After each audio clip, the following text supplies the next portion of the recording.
Salut, c'est Matt et bienvenue dans cette série sur la prière. Donc là on est sur des déclics ça fait depuis le début de la semaine qu'on est sur les déclics qui m'ont permis de mettre en place une discipline de prière, une vraie discipline de prière.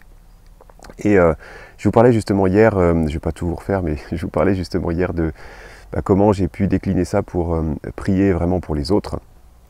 Et aujourd'hui je voudrais vous parler d'un autre aspect que j'ai découvert après, c'est et si je peux prier pour les autres, pourquoi je ne prierais pas pour moi-même? Pourquoi je ne prierais pas pour mon caractère? Pourquoi je ne prierais pas pour mes pensées intérieures? Pourquoi je ne prierais pas pour mon attitude? Et j'ai commencé à faire ça il y a 1 an à peu près. Et il y a à peu près 5 points que je suis maintenant dans... Enfin, 5 déclenches. Enfin, je ne sais pas si ça a été des déclics vraiment, mais c'est venu un peu progressivement. La première chose que je me suis demandé, où je me suis arrêté, c'est sur le verset Matthieu 7, verset 7. C'est demander pour recevoir.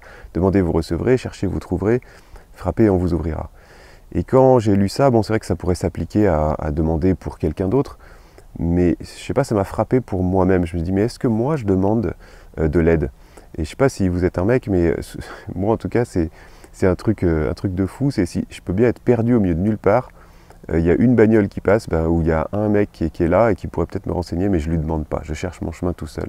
C'est vraiment une attitude étrange, je sais pas, d'une fierté comme ça. Ça me fait la même chose dans un magasin de bricolage, hein. Je cherche un truc que je trouve jamais. Il y a 3-4 vendeurs, mais je demande pas au mec, quoi. C'est bizarre. Donc je me suis dit, mais bon, là ça fait sourire, mais peut-être que pour des trucs plus graves, je ne suis pas fichu de demander. Et j'ai demandé à Dieu, ma première demande, ça a été, mais apprends-moi à demander, quoi. Parce que je suis trop fier, je crois que je vais y arriver tout seul, et que j'ai pas besoin de toi, etc. Donc première chose, c'était ça, c'est apprendre à demander tout simplement. Et me dire, ok, qu'est-ce que je pourrais demander? Comme si je me regarde vraiment, que je me dis comment tu vis, qu'est-ce que j'aimerais demander? Et la première chose qui a été pour moi, qui est peut-être pour moi la plus importante, c'est demander d'être délivré de ses propres idoles. Vous savez, des idoles, c'est pas juste des machins en bois qu'on pose sur la cheminée. Ça se fait plus aujourd'hui, ça, je sais pas pourquoi je dis ça.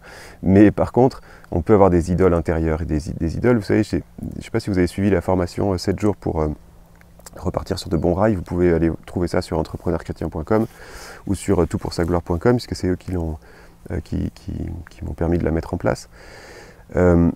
Mais je parle beaucoup de ça là-dedans, c'est comment être délivré de ces idoles. Et pour moi, une idole, c'est quelque chose que si je ne l'ai pas, je ne peux pas me sentir bien, je ne peux pas être heureux. Ou si je ne l'ai pas, je me mets en colère. Et là, j'ai commencé à faire une liste progressive, parce que je n'ai pas tout découvert. J'ai demandé à Dieu, mais montre-moi mes idoles. Et ça marche, il les montre. Hein. Le plus dur après, c'est qu'il faut accepter de s'en séparer. Et voilà, j'ai commencé par cette liste d'idoles. Pour moi, par exemple, ça peut être mon besoin de confort. Quand je rentre chez moi le soir, j'ai pas envie que mes enfants ils hurlent, que machin, donc je vais m'énerver. Ça peut être mon besoin de connexion avec les autres, si j'ai pas suffisamment, si je me sens pas aimé, apprécié. Et voilà, et tous ces trucs-là, c'est pas des mauvaises choses, hein. C'est très bien. On peut dire j'ai quand même le droit, j'ai quand même travaillé toute la journée, j'ai quand même ci, j'ai quand même ça.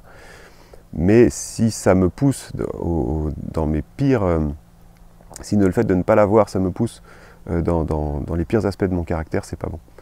Donc ça c'était le premier. Le deuxième en fait c'est une fois que je suis libéré de mes idoles, ou en tout cas quand j'ai commencé à y travailler dans la prière et du coup dans mon quotidien, et il y a aussi quel fruit je veux développer, quel bon fruit je veux développer à la place. Si Dieu me permet de retirer mes épines de mon cœur, quels sont les beaux fruits qu'il veut voir. Et là du coup je fais aussi quelques demandes sur les fruits que j'aimerais développer dans ma vie, le fait d'être toujours enthousiaste, le fait de trouver mes joies et mes plaisirs en Dieu et pas en d'autres choses. Qu'est-ce qu'il peut y avoir d'autre? Le fait d'être enthousiaste, j'en ai parlé, le fait de manifester de l'amour aux autres. Enfin, il y a ma relation avec mes enfants par exemple. Est-ce qu'ils peuvent dire est-ce qu'ils ressentent que je les aime et qu'ils sont importants pour moi?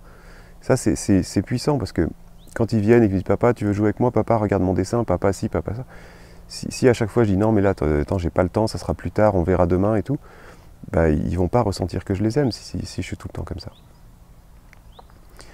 ça. Troisième point, c'est quand tous les aspects relationnels avec mes proches, avec ma femme, avec mes enfants, j'en parlais, avec des collègues de boulot, dans n'importe quel type de relation. Et dans ces relations-là, il y a toujours des moments où je ne suis pas très fier de ce que j'ai dit, de ce que j'ai fait, de ma réaction par exemple. Et ça aussi, ça me fait à chaque fois de la matière à rajouter des demandes. C'est-à-dire que si je me rends compte que j'ai déçu par ma réaction, moi j'ai un truc par exemple, quand on me propose quelque chose, j'ai deux types de réactions. Soit je reste placide et je dis rien du tout, je ne sais même pas trop quoi penser, mais je dis rien. Et dans ce cas-là, ben, j'ai pas de réaction et ça déçoit vachement parce qu'on aimerait bien savoir ce que j'en pense. Soit en fait j'ai une réaction, mais alors elle est excessive. Je dis c'est nul ce truc, c'est pourri, pourquoi tu as passé du temps à réfléchir à tel truc. De toute façon, moi ça aurait été non direct, tu aurais dû me demander. Enfin, et après en réfléchissant, des fois je me dis mais non, en fait c'est pas mal comme idée, pourquoi je dis ça?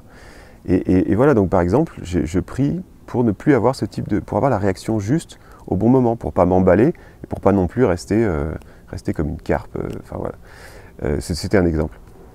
Bref, donc toutes les choses de caractère que j'aimerais, les aspects de, non pas de caractère, ça c'était le point 2, les aspects relationnels, pardon, que j'aimerais développer avec les autres, et surtout, chaque fois qu'il y a quelque chose qui se passe mal dans une journée, avec mon patron par exemple, tiens, j'ai super mal réagi, il m'a reproché quelque chose, j'arrive pas à accepter que j'ai pu avoir tort, à accepter sereinement que j'ai pu avoir tort par exemple. Mais ça aussi c'est un truc, je veux que Dieu m'aide à changer cette attitude, à chercher honnêtement pourquoi on me reproche quelque chose, pourquoi j'ai pu dire quelque chose de faux, et pas chercher tout de suite à me défendre.